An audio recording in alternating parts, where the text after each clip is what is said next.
And for today, personal tip po, ang aking personal payo for today, maging sensitibo tayo sa ating mga posts and comments ngayong panahon na may kagaya nito, no?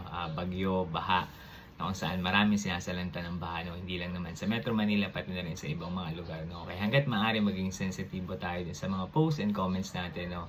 Kung sakali man, wag na lang natin sana itong gawing, alam mo na, yung parang nakakatawa pa din, dahil hindi man na nakakatawa, ang dami kasi talagang affected, no? So, kung ikaw ay nasa konkreto kang bahay, okay ka, hindi kayo binabaha, maswerte ka, no? Dahil hindi natin alam kung ano yung nararanasan ng iba, lalo-lalo dun sa lugar na kung saan alam natin na ngayon ay nakakaranas na pagbaha.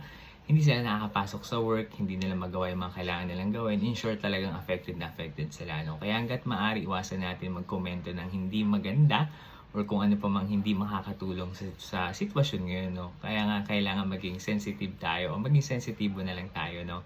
Pwede natin gawin siguro pagdasalan lang natin na tumigil na yung ulan nang sagay humupa na itong baha na to at nang sagay makabalik na tayo sa ating mga trabaho and then makapaghanap buhay tayo and then maibalik natin yung normal na mga kailangan natin gawin, no? Kaya hanggat maaari, maging sensitibo ka dun sa yung mga posts and comments na may kinalaman ngayon sa nangyari ngayon, no, na pag-ulan at pagbaha sa mga iba't ibang lugar. Okay, so yun lang yung aking ed for today. Kung nagets mo yung payo ko at nagustuhan mo, huwag mong kalimutang supportahan ako dito sa aking Facebook. Meron din pala akong TikTok. Pwede ka mag-follow at pwede ka mag-subscribe sa aking YouTube account na ed for today. Yun lamang. Salamat!